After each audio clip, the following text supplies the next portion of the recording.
morning everyone, it's Friday, July the 28th, and the good news is that though variable, the entire region received some rain over the last week, and that's alleviated a lot of that drought symptomology that we were starting to see over the previous couple of weeks. This rain comes at a critical time for corn because we're now in that reproductive stage where water uptake and water usage is at its maximum for the season.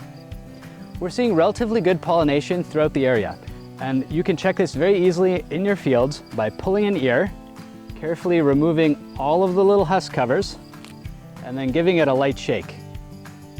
So all of the silks that fall off are pollinated kernels, and in this case there's still some at the very end that are still pollinating.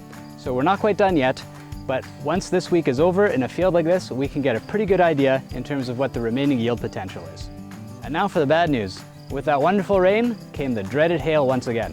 In fact, I'm in a corn PKP just north of Waterburn where we're seeing a little bit of damage in the leaves. However, the situation is quite a bit worse as we go south into St. Pierre and Carey, and we've scouted fields as far southeast as Zota that had some significant hail damage as a result of the beginning of this week's storms.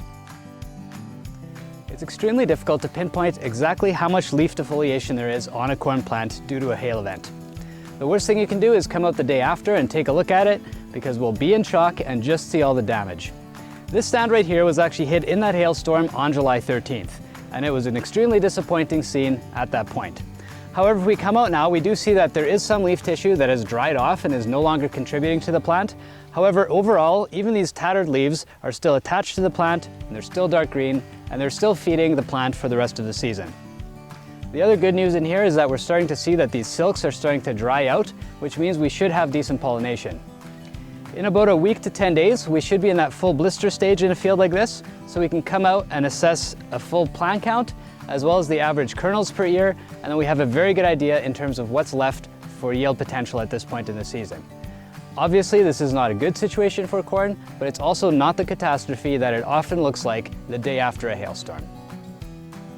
So I've also returned to this field of P00A75Xs that were hit hard by hail 2 weeks ago. It still looks a little bit irregular across the top. However, once we start to look into the canopy, we find that each plant already has 4 to 5 new trifoliate leaves that are forming. With all this new leaf area, we expect these to flower starting again next week. In fact, we've already seen the first blooms in this field. So again, we're going to keep building some yield over the next month or so.